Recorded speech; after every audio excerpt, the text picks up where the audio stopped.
I already exploded recording, but that was my fault. But for this video, basically, there's going to be a short video. Should be no longer than 2 to 3 minutes as we get Azal Scars, random item stats. But there should be a short video basically explaining which mods I'm using right now, if for no other reason than for funsies. But if anyone wants to play along or know where to get certain mods or know what mods I'm using or custom content is what I'll say specifically, then yeah, I'll let you know in a video before or after this video's upload. I don't know when because I have not done my recording. But as we get into Azal Scar's random item stats custom character, again, just to repeat after the timestamp, there should be a short 2 to 3 minute video tops explaining which custom content I'm using for anyone interested, if nothing else. Second mystery, strength, light check, second encounter, Takshisan, and then maybe a dexterity check. But every single non-stat check for sure.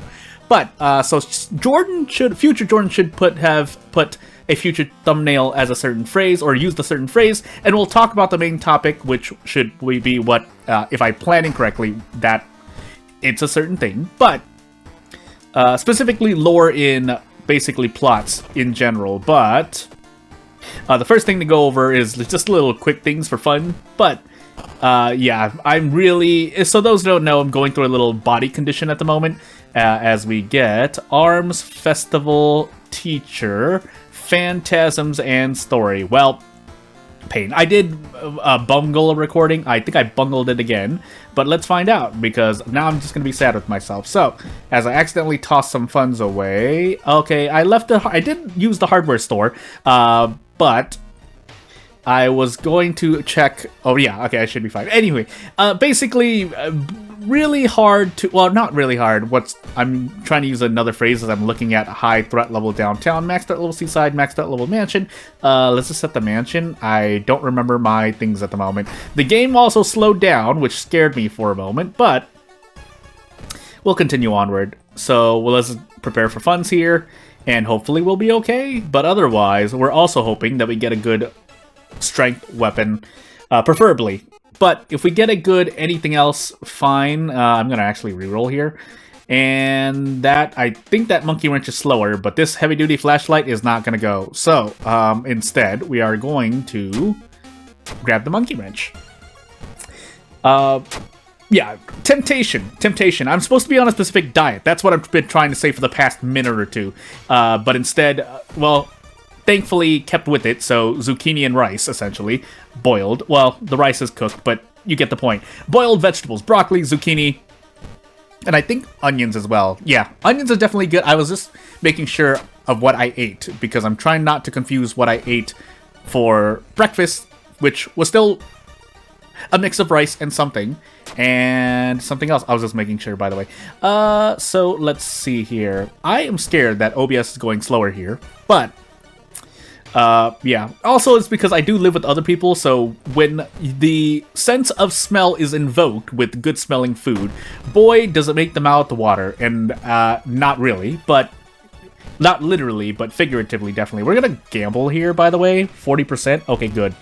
50-50, but it's not 50-50, but you get the point. But yeah, to the main topic of this video. So the spoilers of lore is a very specific phrase that I'm sure someone's used it to try and be smart, but it is something that I thought up of because, boy, oh boy, I think I've talked about the topic of the gardener and stuff before. Also, there's no chance to hit is also affected? Question mark? Am I going crazy? I might be going crazy. I think we just trade blows here, funny enough, because we're on scars. Hold on, let me focus for a moment. I think we just trade blows here. I'm pretty sure we can trade blows here. In fact, we can even throw in a kick. That I do need to hit. Otherwise, I could have just taken... If I wanted to guarantee this here, I should have just done another prep strong, but it's fine. And I think with 4 strength, even with the slower monkey wrench, we can do a, yeah, desperate prep strong, which is 15 damage at least. Okay, good. But basically... And I always try to read stuff here and there. Obviously, I'm always reading. Now, whether it's for research, for game development, or just out of entertainment, it depends on the situation. Also, just making sure my Azal rules. I did completely forget about Azal for a moment. But the topic of the gardener and the forester, or I'm sure there's a different phrase for it all, but that's making sure. Teacher, Phantasm. So, yeah, actually, teacher story. I want to do teacher first. Even though it would be nice to get 6 strength, we don't have the time because story is going to hurt us more, and I'd rather level up before story than level up before teacher. Both are going to be bad, but yeah. Basically, writers who come up with their story on the fly, which I'm not gonna say it's a bad thing, but boy oh boy have I seen it not be a good thing.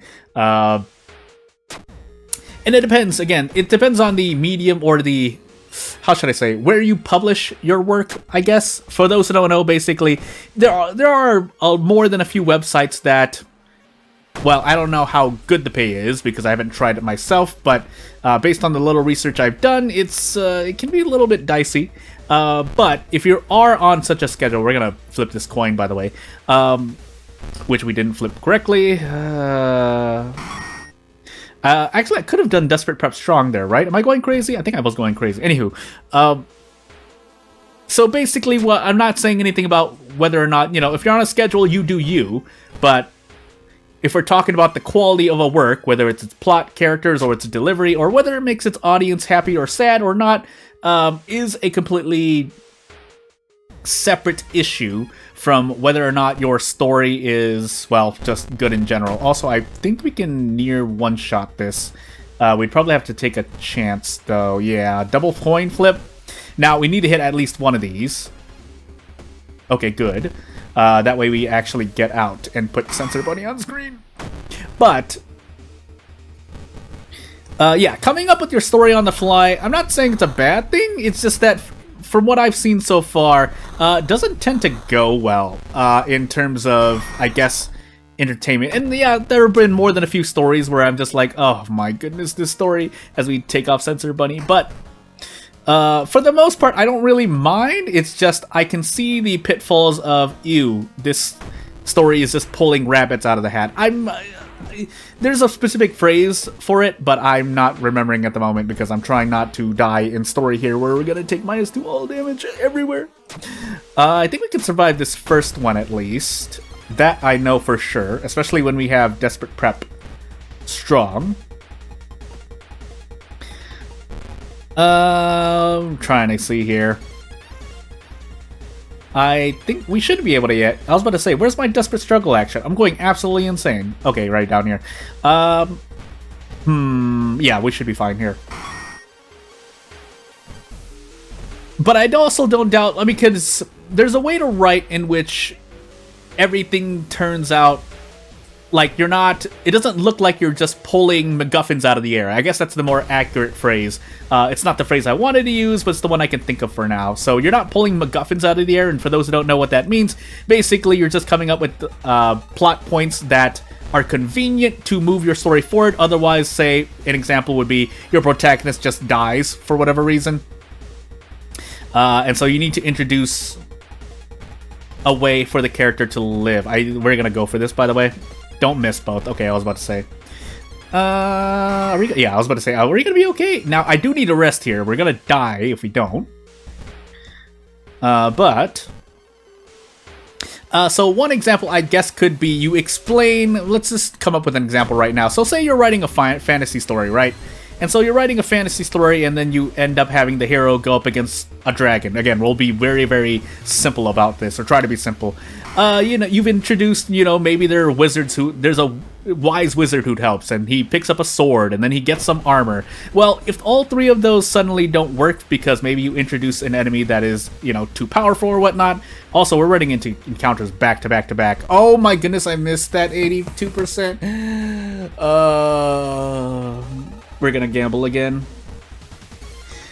I think this is a gamble, by the way. I don't think I get to fit... Yeah, so 72-82, we're gonna go for it. Hold on, let me focus for a moment. Okay, good. But yeah, if you come up with... if you suddenly fill in your story, because it's not... Obviously, stories are not as simple as, hey, there's a hero, there's a sword, there's armor, there's a wise wizard, and there's a dragon. You're adding things in between, and it's very easy to get lost, I guess, and then suddenly draw yourself into a corner. So suddenly, especially for those who are writing, say, anywhere from 2,000 to 8,000 words per week, or bi-weekly, or monthly, you have to suddenly come up with a way to basically fix any fix any tied up knots that you made, whether they're plot holes, whether it's oops, my protagonist or a character is not strong enough, or is not reasonably strong enough to get past something. Most of the time, from what I see, it's a matter of, again, just coming up with something that was not introduced before. Now, it's something that may be at least somewhat plausible. We have to rest, by the way. I don't know if I'll survive this boss fight otherwise. But you come up with something. Say it's just, oh, this character came up with some knowledge, or someone else came up with some knowledge, and hey, now everything's fine. Things like that are very, very abundant in this current day and age. And again, I'm not saying it's any one person's fault. It's just that, and well, I'm not even saying that it doesn't work, actually. It does work. Evidence is in, well, just name literally any... do I want to go that far? Maybe I don't want to go that far, but it's certainly not stopping writers from becoming successful. Now, it sounds like I don't agree with, just coming out with MacGuffins on the fly. I'm not saying that. I'm just saying that from an interest standpoint, like objectively speaking, and boy, is this gonna come back to my face if I write a bad story, quote unquote bad story. But boy, oh boy, is it easy to come up with plot devices? I forgot what it's called. There's a specific phrase for it. But you get the point, I think. Basically, ways to move the plot forward. Also, experience rules, so we're gonna be in pain doom-wise. But ways to get the plot forward without just saying, "Oh, saved by a magic wizard." I mean, that's the best example I have at the moment, because I'm trying to make sure that somehow my experience doesn't rise too high, which probably won't even help anyway. So, funny enough, we actually want to take damage here instead of get experience for as long as possible, because otherwise we're taking 6 doom in the face, probably even 7 or 8. So, or healing for success. Basically, we don't want to get experience right now. If there's anything to lament about, it's, yeah, so this is one of the, or this is closer to a nightmare situation as we concentrate on a world of horror for a moment. Because I am stuck in a mystery where I cannot toss my experience anywhere, literally. But then I have the experience rule from Azal, so... Now, that being said, you are supposed to kind of just deal with it. In that...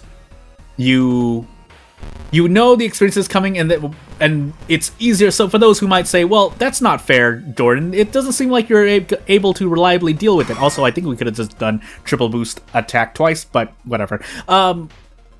It's because Knight Errant exists. So Knight Errant, for those who don't know or forgot, you get pretty much 6 to 7% doom. Why am I forgetting something so fact-based and simple? But you get the point. You get slapped with around 7% doom if you do not do ending A. So if you translate that to the experience roll for Azal, that's like a high amount of what you'd be taking fighting against Azal on average with the experience roll per mystery.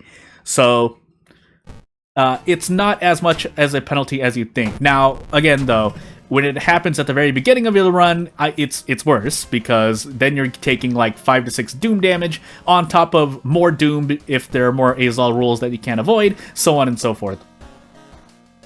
But as we take 8 strength here, I forgot my second encounter, by the way, so this run could just go down the drain, but we'll fight till the very end, no reason not to. So phantasms into a knowledge. If we fail the knowledge check here, we have a very, very, very, very high chance of losing the run, but we'll do our best. So take stamina damage. I mean, all we can do is really just walk forward. But yeah, if I were to think on what I went through, again, the spoilers of lore, and that may not sound anywhere close to what I was actually talking about, but it kind of does, because there's something there's something to think about in not spoiling your story, but having the lore essentially give at least clues to something that the reader can figure out. And I think it makes for a generally better reader experience overall.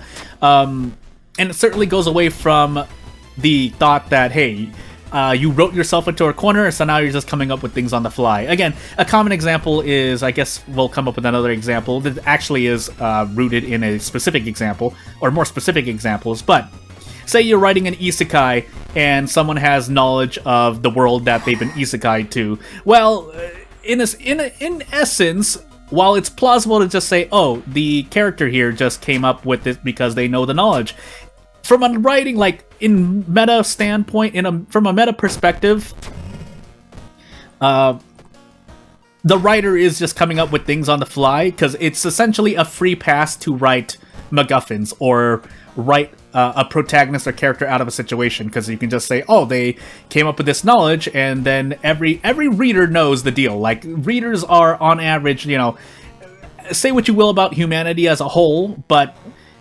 there is a certain point in which a reader, at least to a story, will go, well, you're just pulling things out of thin air because it's convenient to just say a character knows everything in an isekai, or, you know, a master swordsman just comes up with the skill on the fly. By the way, story, I think we took story? No, teacher second, because we did arms first. But I think you get where I'm getting at here. So the other side of this, or the better side of this, is being able to add things that are at least plausible to a greater extent, but really, ideally, in a lot of mediums, no matter what the medium or work may be, you want the reader to be able to be satisfied with the conclusion that was. Also, we missed the thing there, but it doesn't matter because we got to wait from the doom. But you know what? I mean, there's always more to say here, but not really much else to say for this video. So without further ado, again, if you have anything to say, you know what to do. If you have any questions, you know what to do. If you have any comments, you also know what to do. But if you want to support me, I mean, I'm trying to do game dev on the side. It's trying to focus on the channel at the same time. But yeah, not going to take up much more of your time. Thank you for watching. Bye!